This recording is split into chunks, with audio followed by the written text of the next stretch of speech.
الحمد لله رب العالمين والصلاة والسلام على سيد الأنبياء والمرسلين وعلى آله وصحبه أجمعين أما بعد فأعوذ بالله من الشيطان الرجيم بسم الله الرحمن الرحيم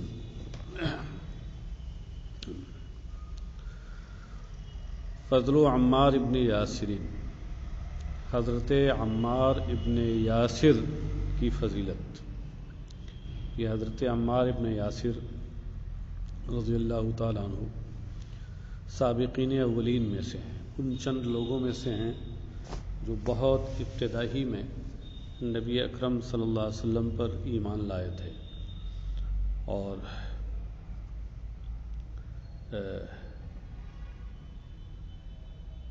ان کی بڑی فضیلتیں ہیں۔ اچھا، ان کے تعلق سے حدیثیں تو پڑھی جا چکی ہیں۔ اس کے بعد ہے فضل سلمان و ابی ذر والمقدادی۔ حضرت سلمان فارسی، حضرت ابو ذر غفاری اور حضرت مقداد ابن اسود کی فضیلتیں۔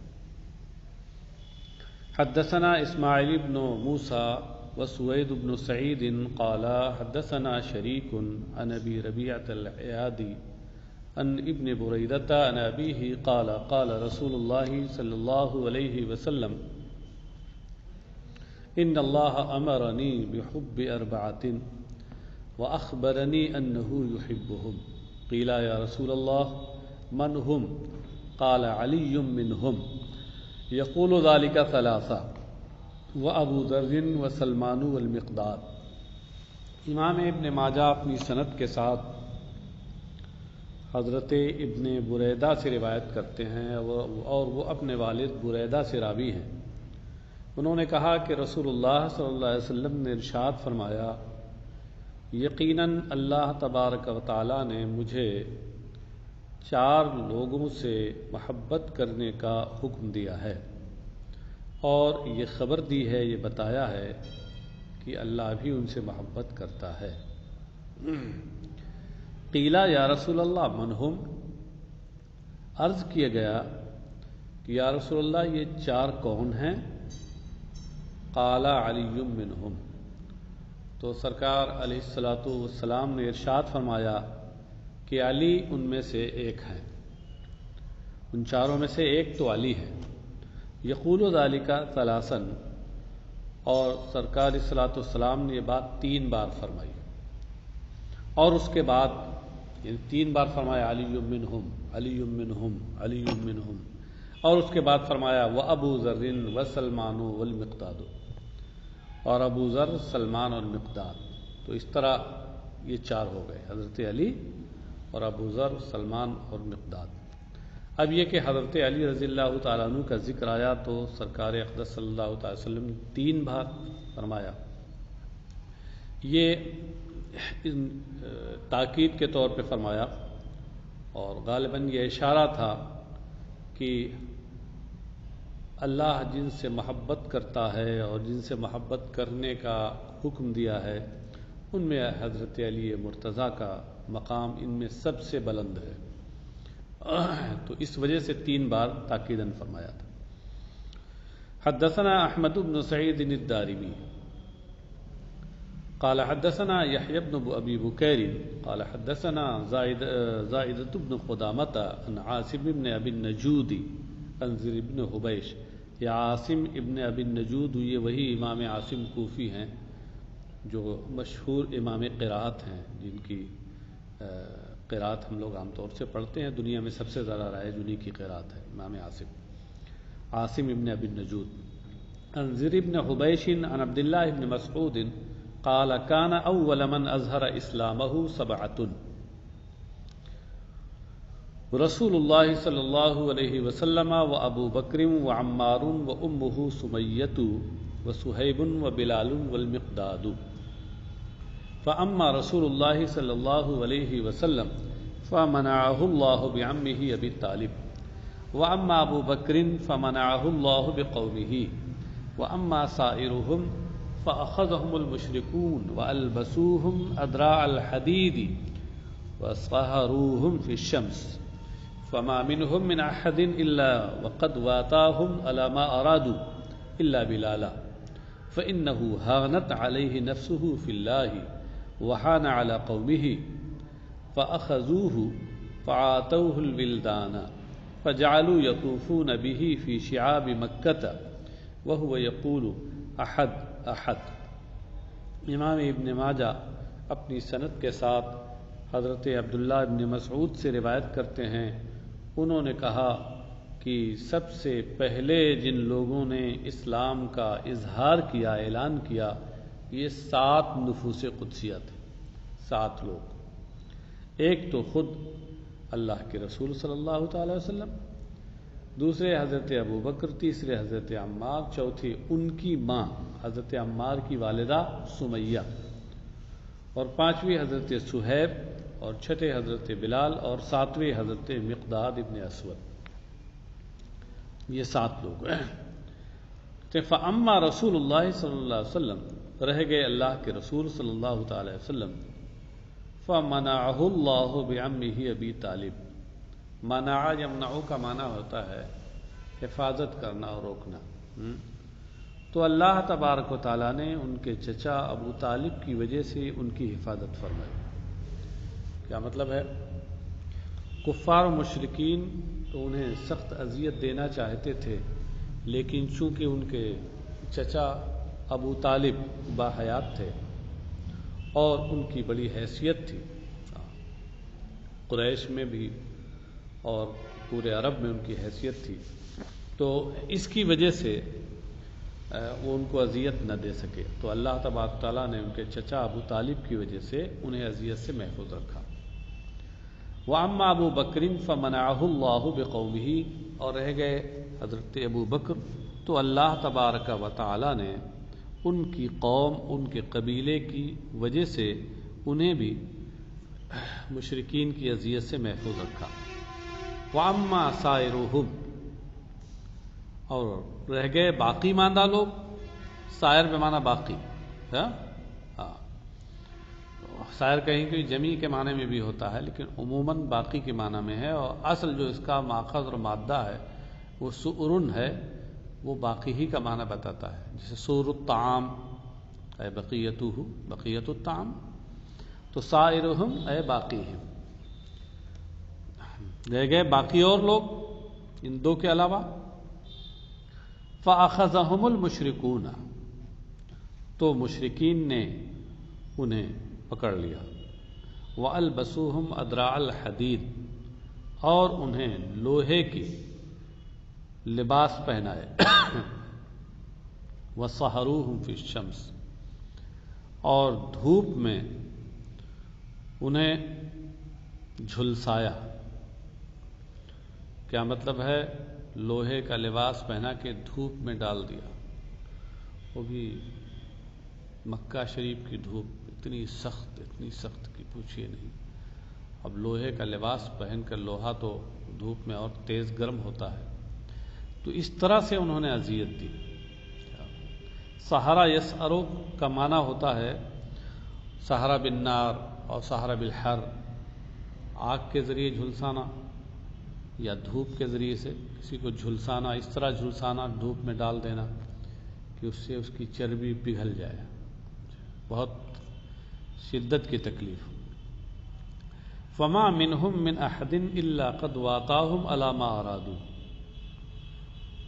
تو ان میں سے کوئی باقی نہ رہا کہ جس نے مشرکین کے ارادے کے مطابق ان سے موافقت نہ کر لی، یعنی بظاہر جتنے لوگ تھے سب نے بظاہر مشرکین کی کا جو مقصد تھا اس سے موافقت کر لی، جو وہ کہتے تھے یہ اپنی زبان سے دوہرا دیتے تھے ان کے مطابق۔ یہ اور بات ہے کہ دل ان کا اس پر مطمئن نہیں تھا، اور جب آدمی اضطرار کی حالت میں ہو اور اس طرح کی پریشانی میں ہو تو شریعت اس صورت میں یہ رخصت دیتی ہے کہ وہ کلمہ کفر بھی زبان سے نکال سکتا ہے، مگر یہ کہ دل اس کا ایمان پر مطمئن ہونا چاہیے۔ تو اور یہ اور بات ہے کہ عزیمت اس صورت میں بھی یہی ہے کہ آدمی زبان سے بھی کلمہ کفر ادا نہ کرے.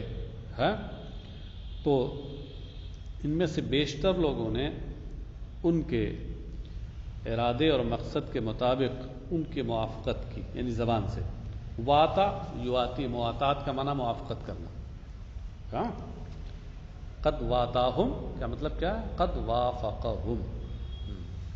الا بلالا، سوائے حضرت بلال کے.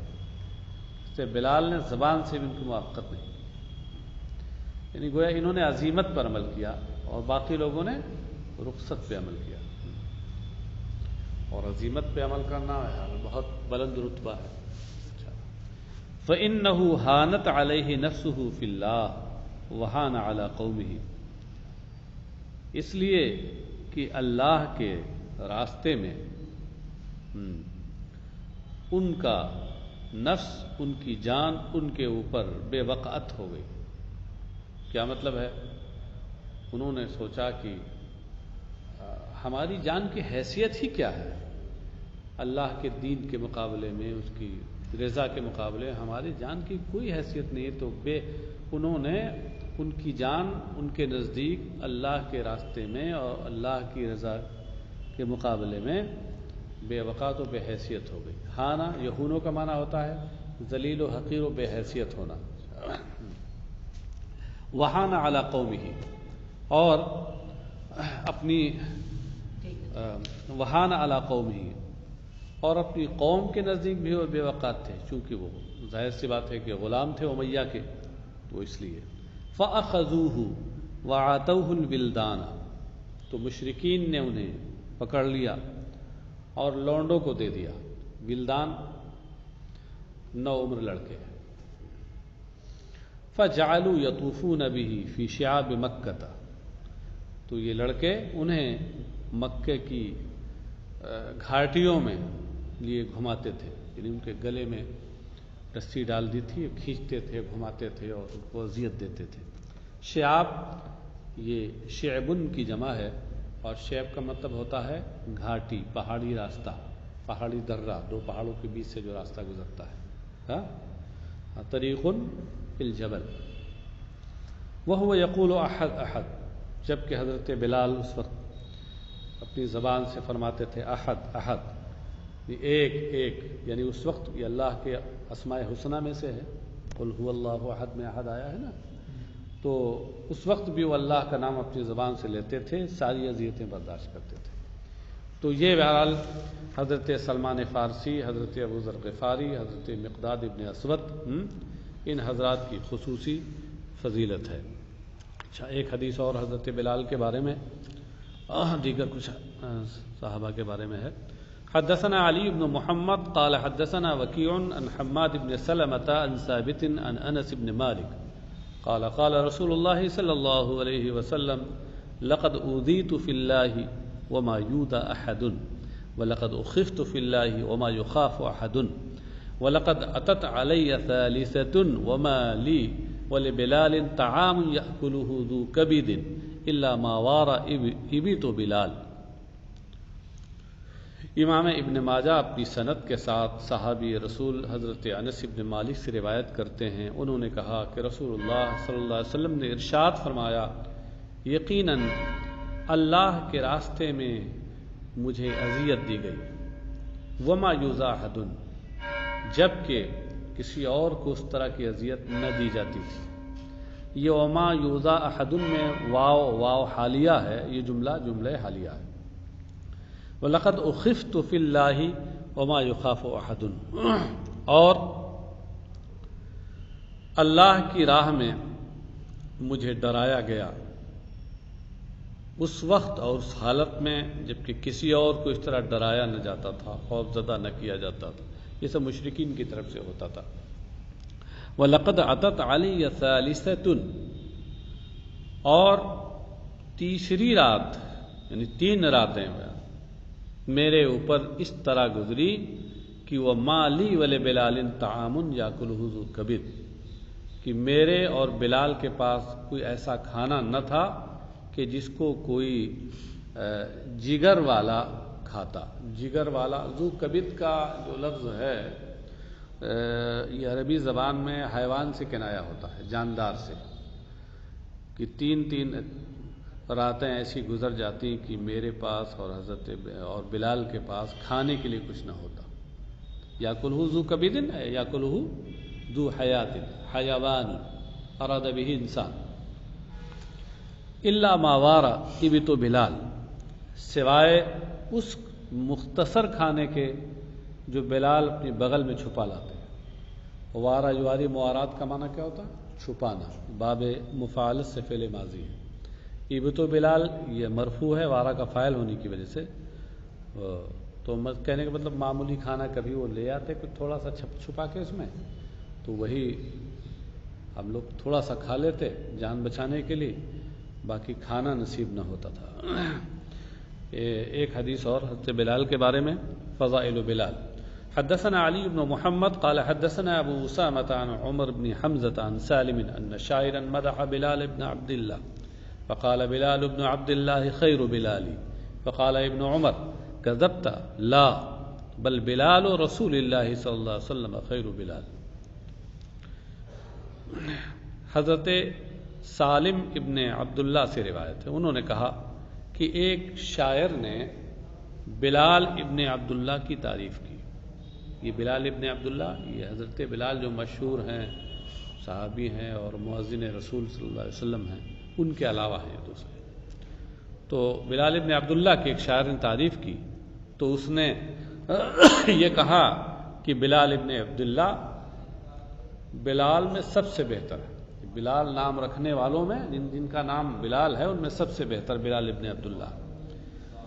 تو یہ کہتے ہیں فقال ابن عمر، تو حضرت عبداللہ ابن عمر نے فرمایا کذبت، تم نے جھوٹ کہا، تم نے غلط کہا، لا ایسا نہیں ہے، بل بلال رسول اللہ صلی اللہ علیہ وسلم خیر بلال، بلکہ رسول اللہ صلی اللہ علیہ وسلم کے بلال یہ بلال میں سب سے بہتر ہے، جن کا نام بلال ان میں سب سے افضل و بہتر یہ ہے۔ تو یہ بہرحال ایک ان کی خاص فضیلت ہوئی۔ فضائل خباب۔ حدثنا علی بن محمد وعمر بن عبد الله قال حدثنا وكيع قال حدثنا سفيان عن ابي اسحاق عن ابي ليلى الكندي قال جاء خباب الى عمر فقال ادنو فما احد احق بهذا المجلس منك الا عمار فجعل خباب يريه آثارا بظهره مما عذبه المشركون۔ امام ابن ماجہ اپنی سند کے ساتھ حضرت ابو لیلہ کندی سے روایت کرتے ہیں، انہوں نے کہا کہ حضرت خباب ابن ارت یہ حضرت عمر ابن خطاب رضی اللہ عنہ کے پاس آئے، فقال ادنو، تو حضرت عمر نے کہا قریب آؤ، حضرت عمر نے فرمایا کہ قریب آؤ۔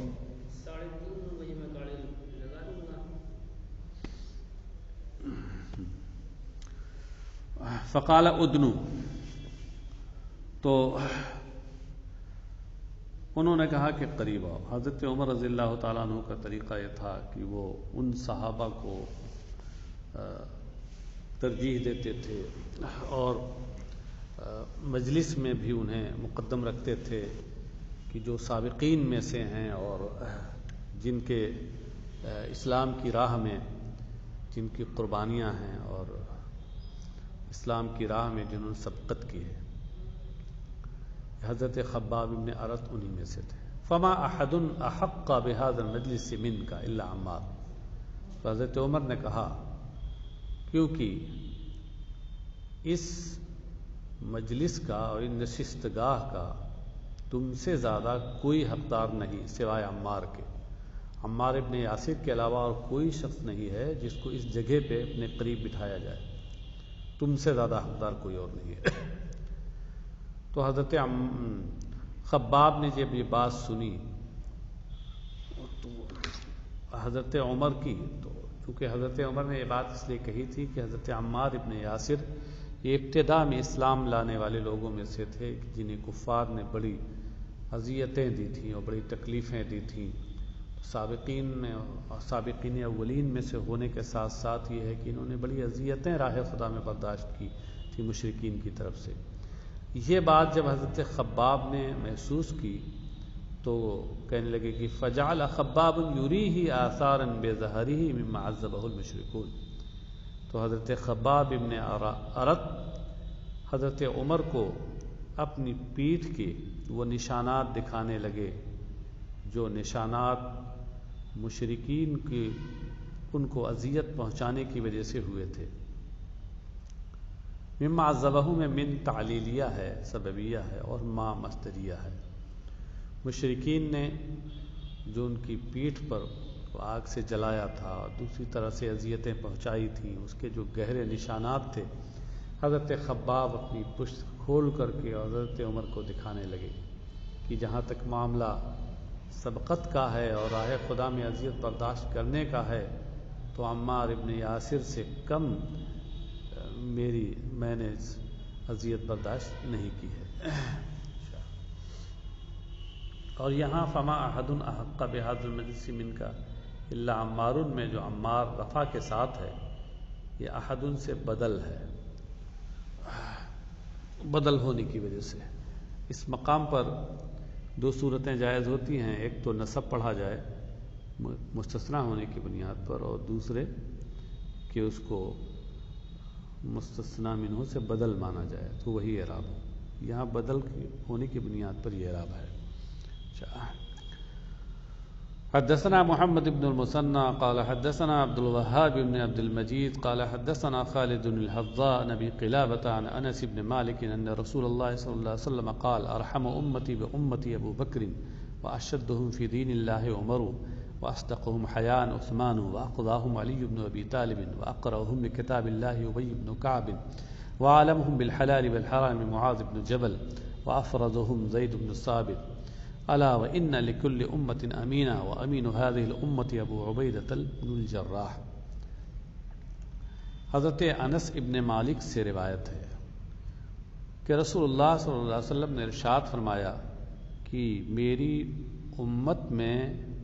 میری امت پر سب سے زیادہ رحم کرنے والے ابو بکر ہیں، یعنی میری امت میں اس امت پر سب سے زیادہ رحم کرنے والے حضرت ابو بکر ہیں، بڑے رحم دل۔ واشدہم فی دین اللہ عمر، اور اللہ کے دین میں سب سے زیادہ سخت حضرت عمر ہے، دین کے معاملے میں کسی لوچ کو، کسی نرمی کو برداشت نہیں کرتے تھے۔ واصدقہم حیاء عثمان، اور ان میں سب سے سچی اور صحیح حیا رکھنے والے عثمان ہیں۔ وَأَقْضَاهُمْ عَلِيُّ بْنُ أَبِي طالب، اور ان میں سب سے بڑھ کر فیصلہ کرنے والے، سب سے بڑے قاضی اور فیصل علی ابن ابی طالب ہیں۔ وَأَقْرَأُهُمْ لِكِتَابِ اللَّهِ أُبَيُّ بْنُ كَعْبٍ، اور کتاب اللہ کے سب سے بڑے قاری ان میں ابی بن کعب ہیں۔ وَعَلَمُهُمْ بِالْحَلَالِ وَالْحَرَامِ معاذ بن جبل، اور حلال و حرام کی سب سے زیادہ جانکاری رکھنے والے، علم رکھنے والے معاذ بن جبل ہیں۔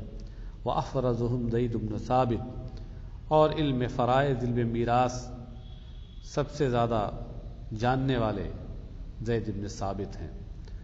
الا وان لكل امة امینہ وامین هذه الامة عبید بن الجراح، سنو ہر امت میں ایک امین ہوتا ہے خاص، اور اس امت کے امین ابو عبیدہ بن جراح۔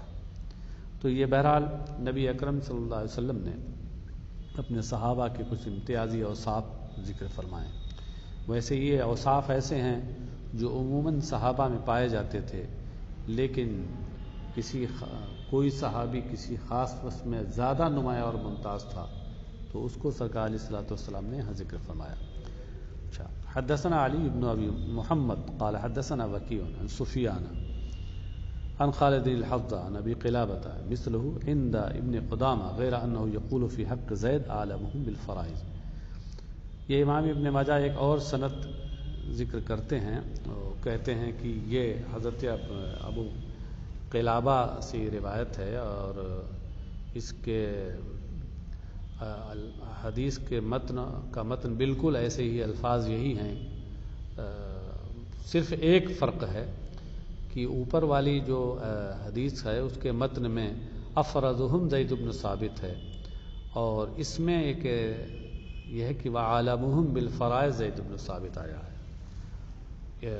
اس روایت کے ذکر کرنے سے افرزہم کا معنی واضح ہو جاتا ہے کہ افرزہم کا معنی کیا ہے؟ عالمہم بالفرائض زید بن ثابت، کہ علم فرائض کو اور میراث کو سب سے زیادہ اس کی جانکاری رکھنے والے زید بن ثابت ہیں۔ وصلی اللہ تعالی علی خیر خلقہ سیدنا مولانا محمد وعلی آلہ وصحبہ اجمعین برحمتک یا ارحم